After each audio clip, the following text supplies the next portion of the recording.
Hi, George here with my favorite tool for removing and replacing backgrounds. This is Aiarty Image Matting, who's also the sponsor for this video. This is a very powerful AI-based image matting tool which runs completely on your computer. No need to be online or upload anything to the internet.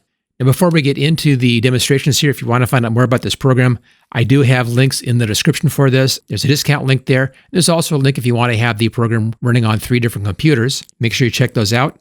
Let's go ahead and see how this works. I'll leave all these settings at their default positions. And the first thing you need to do is just come down here where it says Image Matting, AI Inference Required. Click on Start. This is going to go through, examine the image, and then give us the basic image mat. Once we have that, we have lots of options on how to improve that and even replace the background right here inside of this program.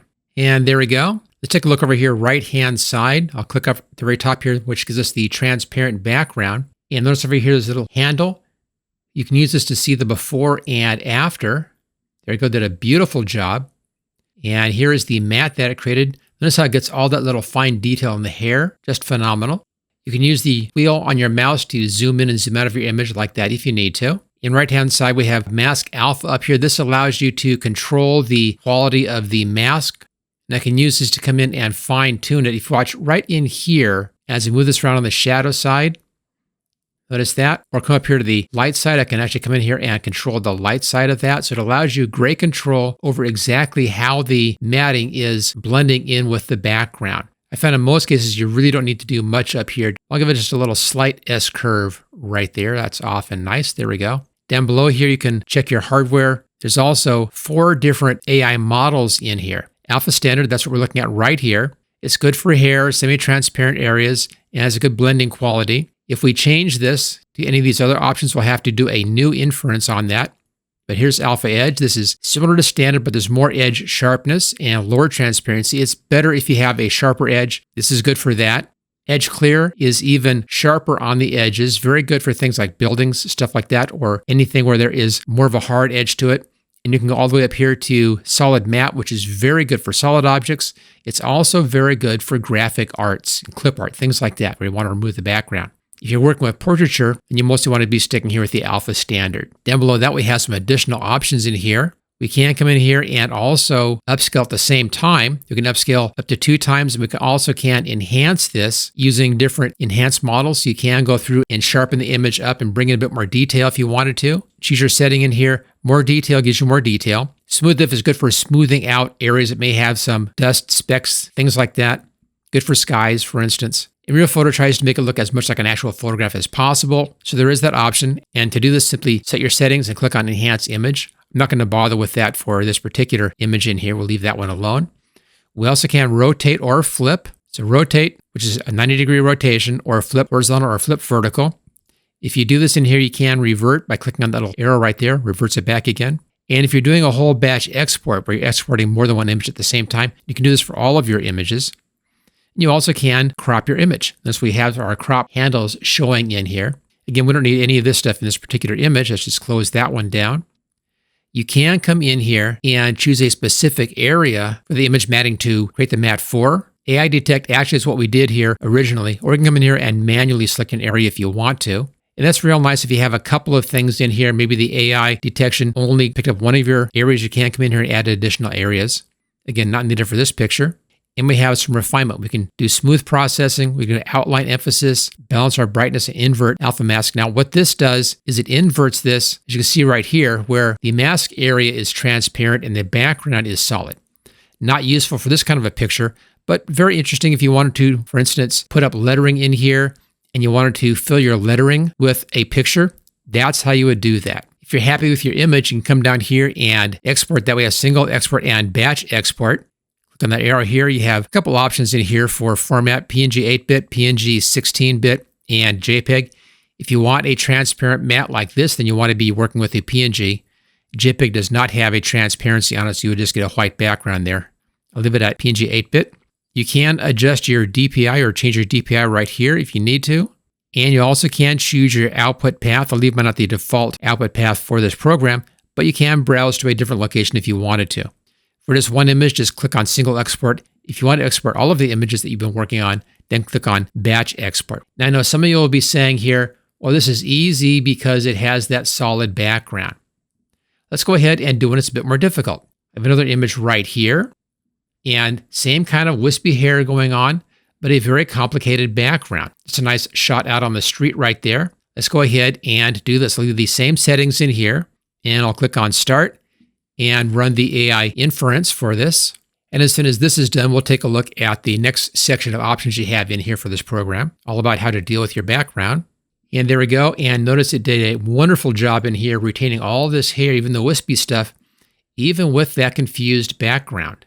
So the Aiarty Image Matting really understands the background and foreground separation. It gives you a beautiful matting job on that. Now, of course, when you create a matte like this, what you really want to do is to change the background. We have options over here on the right-hand side. Right now we're looking at the RGBA. This is just our alpha channel. That's your transparency channel. Again, here's the mask. Look how nice that hair is on that mask. Beautiful. We can change the background. Click on this background, and right down here, you can choose a solid color. Click on this and choose one of our solid colors in here if you want to, just like that. You get a solid color in behind, or we can choose to use an image. You can browse to an image on your hard drive. I'm just going to choose one I've already found right back here. Just a nice night scene. Just hide this. So there's the before, and here's the after. And again, notice how nice that hair blends in here with this. Just a gorgeous job on this. Now, once you're here, you can come in here and do some more options. We can come in and feather the edge a little bit. If you watch that edge, I'll uncheck it. That's without feathering. Here's with feathering. We can blur the background if you want to, or blur the foreground.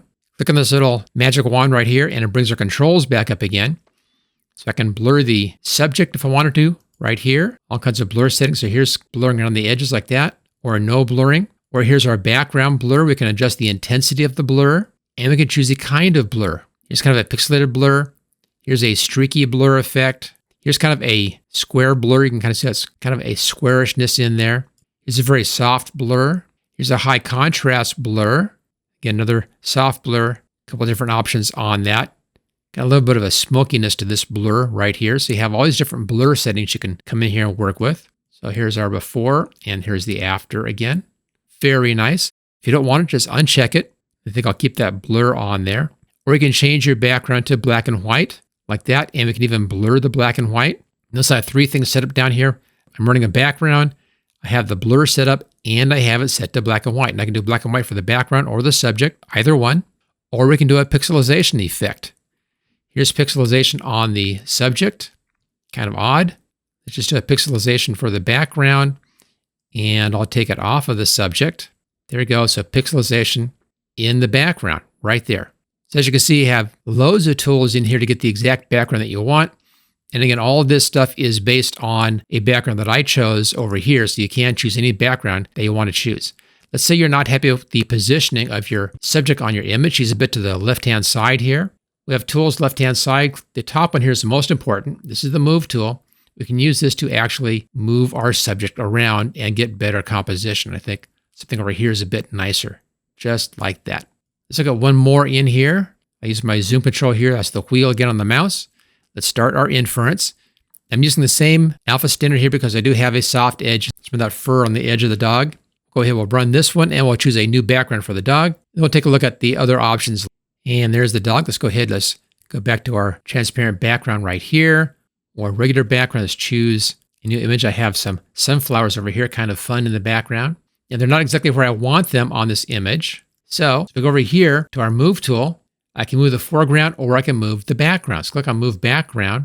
I can even resize the background right there. So get things exactly where I want them. This little orange spot you were seeing right there, that's the center of your image, just for reference. I kind of like that positioning.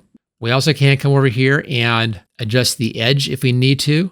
Notice that this did capture all those little whiskers in there. Most tools like over in Photoshop have a real hard time with whiskers, and this grabbed those whiskers beautifully. But I can come in here and adjust the alpha, that's your mask, and harden up the edge or do the hardness on the edge. So a lot of options in here to really refine that edge if you need to. In most cases, you'll find that this is just fine on what the AI gives you automatically. The brush tool will allow you to come in here and block out more pixels. If too much was grabbed, you can do that. You also have a dodge parameter in here. Again, this will help you to clean up the edges if you need it. We don't need that on this particular picture. And as a burn tool, so you have the burn and the dodge tools in here, basically lightening up or darkening down your edges to help control the quality of that edge. Again, this quality is perfect. I think we're just fine. And the redness in here, that's just showing us where that matte is. If I click off of this tool, we won't see that red. So any of our adjustment tools in here will show you with that red matte. There's also an undo and redo right here.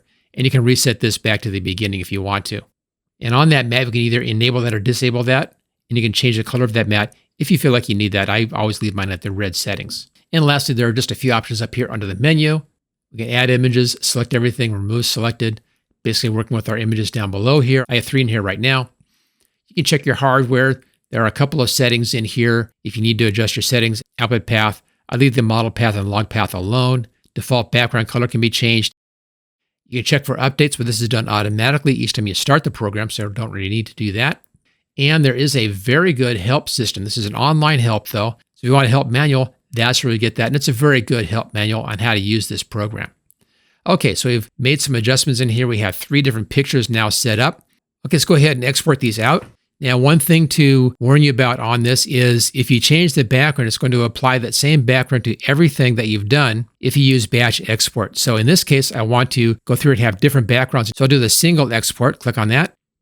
And here's my single export right there. Okay, let's go over here and switch over to this image. We have our different background here. Let's single export this one.